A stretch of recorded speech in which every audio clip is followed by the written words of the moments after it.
Bismillahirrahmanirrahim. Assalamualaikum warahmatullahi wabarakatuh. Selamat pagi, semangat pagi buat anak-anakku kelas 10 dan selamat pagi buat ayah bunda yang mendampingi hari ini. Materi kali ini tentang sekolah ramah anak. Sebelumnya saya perkenalkan diri saya Rahmat Syukran, guru di SMA Negeri 12 Kota Bekasi. Sekali lagi kepada kelas 10, selamat kepada kalian yang sudah menjadi siswa di SMA Negeri 12 Kota Bekasi. Anakku sekalian dan ayah bunda yang kami hormati, kita ketahui sekolah ramah anak. Apa yang dimaksud dengan sekolah ramah anak? Pada prinsipnya, sekolah memberikan fasilitas kepada siswa sehingga siswa merasa nyaman dengan apa yang dia akan ikuti, karena sekolah menjadi rumah kedua dalam kehidupan anak. Walaupun kita ketahui sekolah itu pada prinsipnya hanya memakai waktu kurang lebih pukul 7 atau 6.30, karena di SMA Negeri 12 itu pagi-pagi biasanya kita ada tadarus, ada pengajian buat yang muslim dan yang non-muslim, umumnya Kristen atau mungkin agamanya Hindu, dia punya ruangan sendiri sehingga ada 0 jam, kita anggap 0 jam ya untuk kegiatan agama. Pada prinsipnya sekolah ramah anak itu adalah sebuah program pemerintah. Sebenarnya sekolah ramah anak itu beririsan dengan program-program yang lain. Dapat dikatakan salah satu tujuan disusunnya kebijakan sekolah ramah anak adalah untuk dapat memenuhi, menjamin, melindungi anak. Itu pada pentingnya, pada prinsipnya.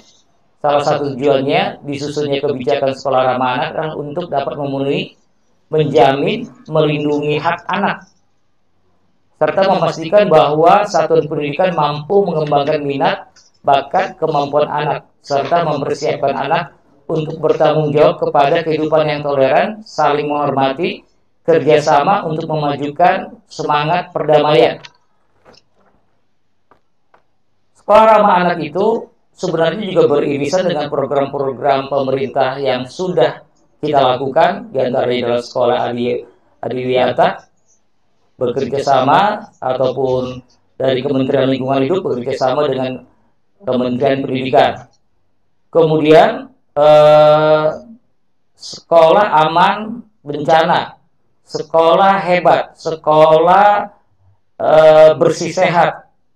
Kemudian sekolah sehat, sekolah kesehatan sekolah UKS, pangan jajan anak sekolah, warung kejujuran, sekolah bebas narkoba, dan sebagainya.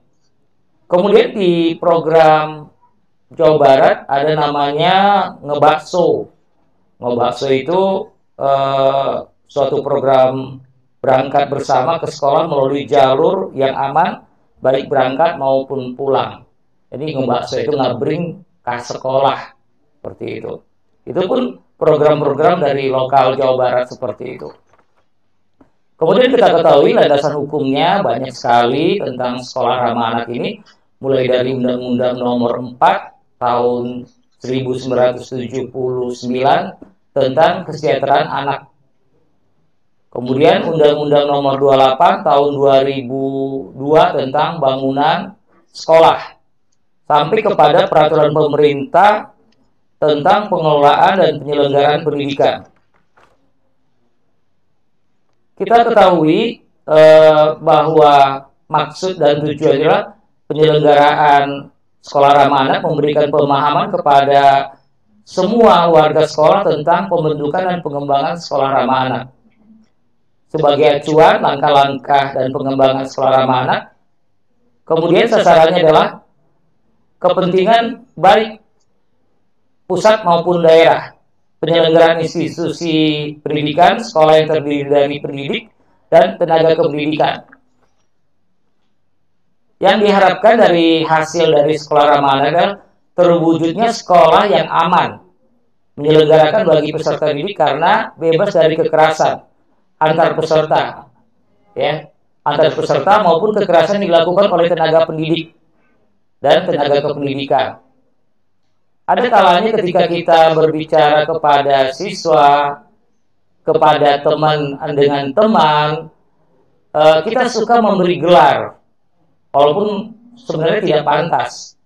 Kata-katanya seperti gendut, ya, kemudian krempeng, kemudian banyak lagi yang bully-bully yang lain, yang seharusnya tidak perlu kita ucapkan seperti itu.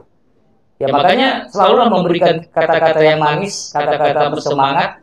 Selama ini Bapak suka memanggil kamu cantik, ganteng, sehingga minimal kata ganteng, kata cantik itu adalah cantik, ganteng, minimal akhlaknya.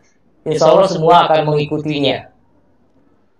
Kemudian terbentuknya perilaku pendidikan dan tenaga pendidikan yang baik untuk anak.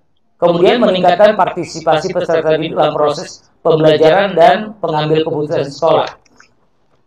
Pada prinsipnya dikatakan pembentukan dan pengembangan sekolah ramah anak adalah non-diskriminasi. Artinya non-diskriminasi tanpa kita perhatikan, tanpa kita membedakan suku bangsa, kemudian gendernya, agama, latar belakang orang tua. Karena yang masuk ke SMA Negeri 12 Kota Bekasi dengan beragam latar belakang keluarga pasti, ya. Satu keluarga saja, satu level keluarga saja itu pasti banyak perbedaan sifat, karakter dan sebagainya. Kemudian kepentingan yang terbaik bagi anak yang senantiasa menjadi pertimbangan utama dalam mengambil keputusan. Pada prinsipnya, ketika dikatakan sekolah ramah anak, harus ada timbal balik dari guru, kemudian ke tenaga pendidikan lainnya, termasuk OB, termasuk satpam dan sebagainya. Tapi anak pun harus juga bisa menimbal balikan. Jangan sampai kita sebagai guru, kami sebagai guru harus bersikap SRA, tapi siswa pun harus juga SRA. Sekolah ramah anak juga ada timbal baliknya. Pertama, disiplin. Karena segala sesuatu hal tidak dimulai dengan disiplin pasti tidak akan bisa terlaksana dengan baik. Contohnya, berangkat lebih pagi, datang ke sekolah tidak terlambat, pakai seragam yang tepat sesuai dengan harinya, pakai sepatu yang sudah disepakati. Kenapa sepatu harus diseragamkan? Bukan tidak mungkin ada sepatu yang harganya sangat murah ketemu dengan sepatu yang sangat mahal, akhirnya timbul kecemburuan. Ya, karena bukan tidak mungkin dari sekian banyak itu ada yang memang biasa-biasa saja. Kita ketahui SMA Negeri 12 ini ada beberapa jalur yang ditempuh untuk masuk SMA 12. Salah satunya adalah afirmasi. Ya, atau mungkin jalurnya jalur umum biasa, tapi ketika masa berjalan, masa waktu, maka orang tuanya mungkin di PHK. Orang tuanya mungkin kesulitan ekonomi dan sebagainya. Orang tuanya meninggal.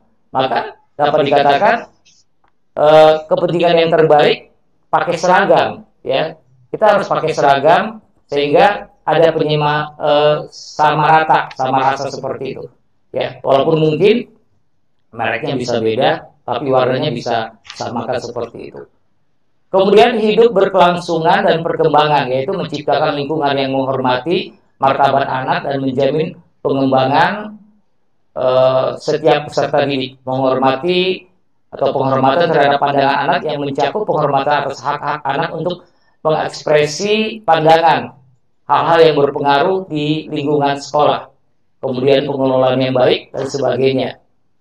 Kita ketahui yang harus disiapkan sekolah diantaranya sekolah ramah anak itu diantaranya ruangan kelas yang mencukupi, jadi tidak berdesak-desakan, ya.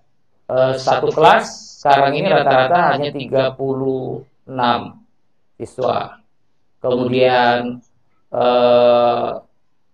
bangku, kemudian meja, dan peralatan-peralatan yang lainnya juga tidak boleh melukai anak. Artinya ujungnya tidak tajam, semuanya tidak mencelakakan anak seperti itu. Kemudian termasuk kamar mandi, ya, kamar mandi yang bersih. Tapi kalau memang dikatakan kita punya OB yang membersihkan kamar mandi tidak terlalu banyak. Siswa di SMA Negeri 12 itu kurang lebih sekitar 1.000 siswa. Kalau ada 1-2 orang yang tidak menjaga kebersihan ketika buang air besar, buang air kecil di kamar mandi pun harus disiram dengan baik, ya. Karena ini fasilitas adalah fasilitas umum seperti itu, disiram dengan baik. Kemudian siswa pun harus membuang sampah pada tempatnya. Karena sering Bapak perhatikan, laci, meja, tempat kalian duduk, bangku, kemudian mejanya, laci itu banyak sekali sampah yang berserakan. Kadang-kadang sampah-sampah yang busuk, artinya kalau dalam jangka waktu 2-3 hari, ya saus di dalamnya, bla bla bla dan sebagainya, maka pada ketika sudah itu sudah sangat menjadi bau seperti itu, ya. Kemudian sebaiknya dan seharusnya membawa botol minuman yang bisa dipakai di daur, jadi dipakai berkali-kali, ya. Selama ini juga seperti yang dikatakan oleh pemerintah, tidak boleh memakai plastik sekali pakai. Untuk wilayah Bekasi, Jabodetabek, rata-rata sudah memakai kantong yang bisa dipakai berulang kali seperti itu, ya.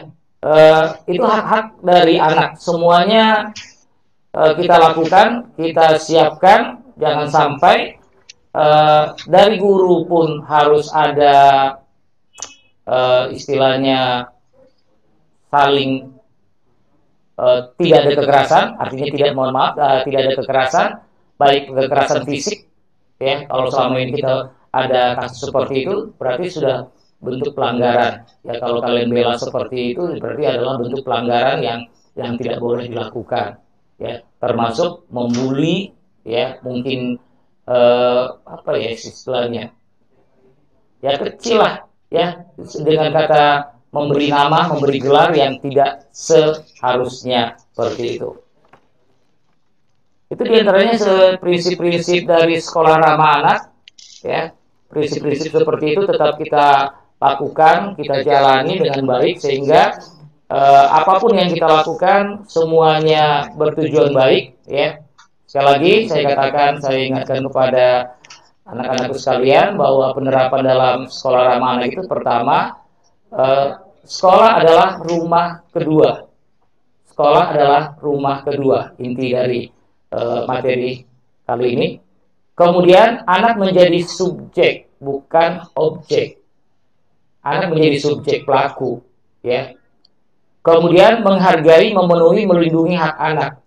Hak anak diantaranya ya belajar, mendapat ruangan, ya, dan sebagainya, tempat duduk yang layak dan sebagainya. Kemudian mencapai tujuan pendidikan. Kemudian kedisiplinan SRA, artinya kedisiplinan SRA itu tetap kita saling menghargai. Bagaimana juga, ya, bagaimana juga sekolah itu ada timbal baliknya. Ada timbal baliknya antara guru dengan siswa. Yang tak mau disapa harus bagaimana? Pertanyaannya luar biasa. Ini pertanyaan dari siswa kelas 10-5. Ya, terima kasih. Pada prinsipnya guru itu adalah manusia biasa, ya. Tapi Bapak sangat yakin kalau namanya guru, dia sudah punya pendidikan, punya dasar pendidikan. Bapak sangat yakin tidak ada kalau dia tidak menyapa. Artinya, bagaimana kalau ada guru yang tak mau disapa, harus bagaimana? Bapak belum pernah ketemu, ya. Kalau ada siswa yang nanya Bapak, walaupun mungkin alumni, pasti akan Bapak jawab, Pak, ya, pasti Bapak jawab dengan sapaan layaknya seorang guru kepada siswanya. Karena Bapak berprinsip bahwa guru itu adalah orang tua, anak ada siswa adalah anak. Jadi tidak ada mantan guru, mantan siswa. Bapak sikapnya seperti apa? Itu kembali kepada pribadi masing-masing. Dan Bapak yakin ada 1001 kali ya, 1001 yang ada, tapi sangat-sangat jarang seperti itu terjadi. Karena prinsipnya guru adalah orang tua. Insya Allah pasti akan dijawab, dibalas. Ada lagi pertanyaan yang lain? Waktunya habis, alhamdulillah. Ya, kalau waktunya habis, moga-moga dengan materi sekolah ramah anak ini, maka sedapat mungkin antara guru dengan siswa saling menghormati, saling menyayangi. Terima kasih kepada anak-anakku sekalian. Insya Allah kita ketemu di kesempatan yang lain. Terima kasih ayah bunda yang sudah mendampingi putra-putrinya. Insya Allah semoga hari ini menjadi bagian dari ibadah kita semua. Terima kasih. Assalamualaikum warahmatullahi wabarakatuh. Semangat pagi semuanya.